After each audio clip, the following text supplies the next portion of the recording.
வணக்கம், welcome to Pushpalatha's all in the kitchen. வாங்க வாழைப்பூ எப்படி க்ளீன் பண்ணலாம் அப்படிங்கிறத பார்க்கலாம்.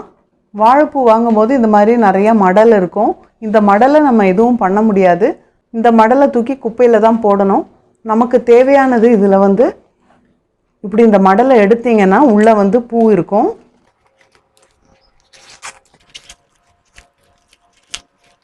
இப்படியே பிரிச்சுட்டே வந்தீங்கன்னா இந்த மாதிரி பூ இருக்கும்.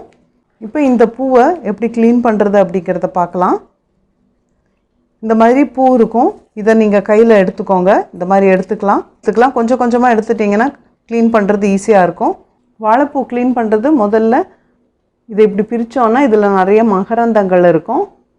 இந்த மகரந்தங்களில் ஒன்று மட்டும் ரொம்ப நீட்டிகிட்ருக்கும், மேலே குண்டாக இருக்கும். இதை தான் நம்ம நீக்கணும். இதை கள்ளன்னு சொல்லுவாங்க. அதை மட்டும் இப்படி பிடிச்சி இழுக்கணும்.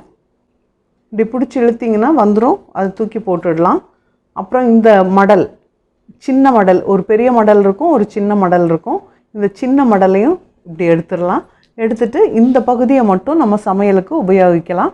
இதை எடுத்து நம்ம நல்லா கழுவிட்டு அதுக்கப்புறமா பொரியலோ வடையோ இல்லை கூட்டோ எதுவாக இருந்தாலும் நல்ல பொடியாக கட் பண்ணிவிட்டு நம்ம யூஸ் பண்ணலாம். இப்போது ஒவ்வொரு பூவாக எடுத்து உங்களுக்கு தனித்தனியாக கிள்றதுக்கு கஷ்டமாக இருக்குது அப்படின்னா இப்படி மொத்தமாக வச்சுட்டு மேலே இப்படி திருகுனீங்கன்னா இந்த மேலே கிள்ளினீங்க இல்லையா, இதையும் எடுத்து வச்சுக்கலாம். இதுவும் பொரியலில் போடலாம். இப்படி பார்த்தீங்கன்னா இது எல்லாத்தையும் அப்படியே பிடுங்கி எடுத்துடலாம். இது ஒன்று ஒன்றும் தேடி எடுக்க வேண்டியதில்லை. இந்த மாதிரி பிடுங்கி எடுத்துடலாம்.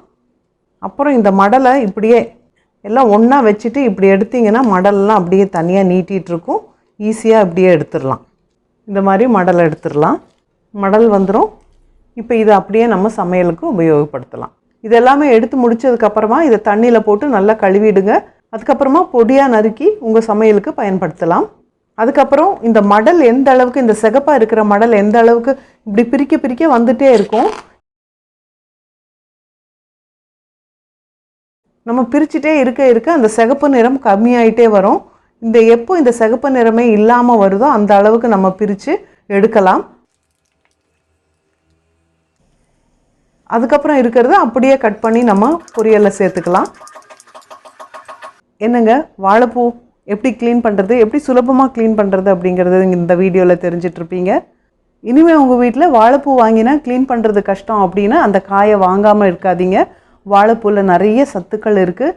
வாழைப்பூவில் ரொம்ப நிறைய சத்துக்கள் இருக்குது. அதை உங்கள் உணவில் அடிக்கடி சேர்த்துக்கிட்டு வரணும். இந்த வீடியோ உங்களுக்கு பிடிச்சிருந்ததுன்னா லைக் பண்ணுங்கள். உங்கள் ஃப்ரெண்ட்ஸும் இந்த மெத்தடை தெரிஞ்சுக்கணும்னு நினச்சிங்கன்னா அவங்களுக்காக ஷேர் பண்ணுங்கள். வாழைப்பூவில் ரொம்ப நிறைய சத்துக்கள் இருக்குது. அதை உங்கள் உணவில் அடிக்கடி சேர்த்துக்கிட்டு வரணும். வாழைப்பூ வச்சு வடை எப்படி செய்கிறது அப்படிங்கிறத நான் அடுத்த வீடியோவில் சொல்கிறேன். நீங்கள் இன்னும் நம்ம சேனலில் சப்ஸ்கிரைப் பண்ணலைன்னா உடனே சப்ஸ்கிரைப் பண்ணிக்கோங்க. இந்த வீடியோ உங்களுக்கு பிடிச்சிருந்ததுன்னா லைக் பண்ணுங்கள், ஷேர் பண்ணுங்கள். நன்றி, வணக்கம்.